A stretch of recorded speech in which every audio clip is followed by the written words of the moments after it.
सुप्रभात। मैं गीतांजलि लेके आई हूँ नॉन स्टॉप खबरें बाइन टाइम्स की ओर से। पाकिस्तान ने नई आतंकी प्रतिबंध सूची में दाऊद इब्राहिम का नाम डालने की पुष्टि की। अपनी नई प्रतिबंध सूची में भारत के मोस्ट वांटेड आतंकवादी दाऊद इब्राहिम को शामिल करने के कुछ दिनों बाद पाकिस्तान ने रविवार को दावा किया कि देश में मौजूद 88 आतंकी समूहों और उनके नेताओं के बारे में उनके ब्यूरो के आधार पर उनकी मौजूदगी के बारे में दावा किया गया था। संयुक्त राष्ट्र द्वारा प्रदान की गई।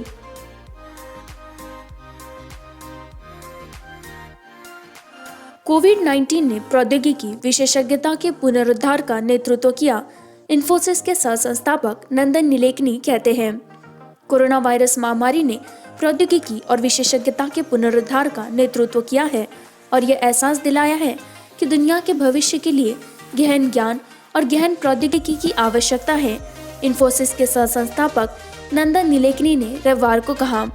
उन्होंने कहा कि चल रहे संकट, डिजिटल और चिकित्सा प्रौद्योगिकियां बाहर खड़ी रही, जिसने लोगों को घर से काम करने में सक्षम बनाया।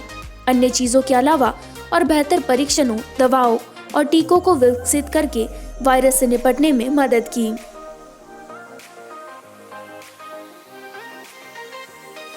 बीते सप्ताह में औसत दैनिक सकारात्मकता दर 7.67% हो गई है।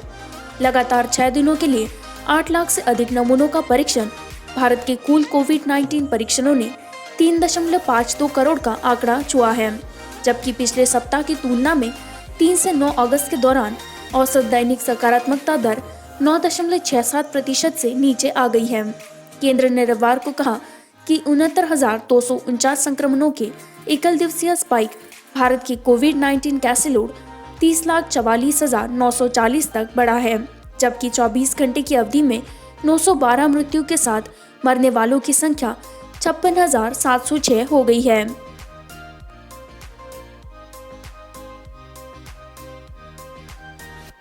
कोविड-19 प्रभाव।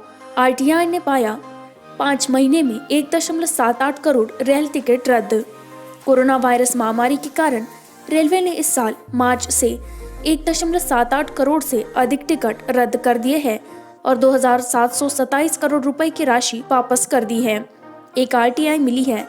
आरटीआई में पाया गया है कि रेलवे, जिसने अपनी यात्री ट्रेन सेवाओं को निलंबित कर दिया है, 25 मार्च के बाद से 1,78,70,644 टिकट रद्द। गिरफ्तार आईएसआईएस ऑपरेटिव के घर से बड़ी मात्रा में विस्फोटक बरामद। पुलिस।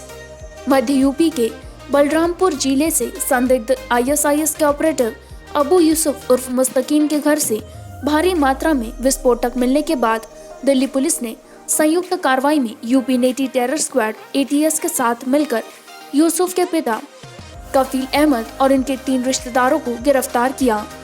रविवार पुलिस टीमों ने एक जैकेट और एक विस्फोटक स्टड बेल्ट के अलावा बारूद और अन्य सामग्री का इस्तेमाल संभव फिदायीन आत्मघाती हमले में किया। पंजाब के सीएम अमरिंदर सिंह ने गांधी परिवार के नेतृत्व को चुनौती दी। पंजाब के मुख्यमंत्री अमरिंदर सिंह ने कुछ कांग्रेसी नेताओं द्वारा पार्टी में गांधी परिवार के नेतृत्व को चुनौती देने के लिए बोली का विरोध किया है। उन्होंने कहा कि इस तरह का मुद्दा उठाने का समय नहीं है। एक बयान में सिंह ने कहा कि आज एक मजबूत विपक्ष के खिलाफ है भाजपा के नेतृत्व वाला एनडीए, जो देश के संवैधानिक लोकाचार और लोकतांत्रिक सिद्धांतों को नष्ट करने के लिए बाहर है। दिग्गज कांग्रेस नेता ने कहा कि एनडीए की सफलता एक मजबूत और एकजुट विपक्ष की अनुपस्थिति के कारण थी। इन कांग्रेसी नेताओं द्वारा फिर से आंदोलन करने की मांग इस महत्वपूर्ण मोड़ पर पार्टी अपने हितों और राष्ट्र के हितों के लिए हानिकारक होगी।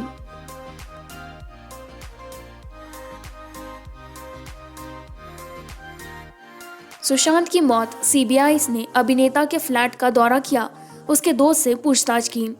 एक अधिकारी ने कहा कि सीबीआई ने रविवार को अभिनेता सुशांत सिंह राजपूत के दोस्त सिद्धार्थ पिठानी, नीरज सिंह और डीआरडीओ गेस्ट हाउस में घरेलू नौकर दीपेश सावंत से उनकी मौत के मामले में पूछताछ की और बाद में उनके साथ बांद्रा में अभिनेता के फ्लैट का दौरा किया।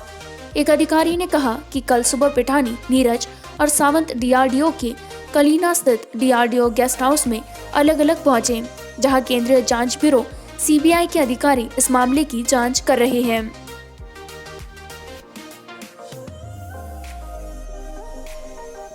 केएल राहुल ने अच्छे सामरी की भूमिका निभाई।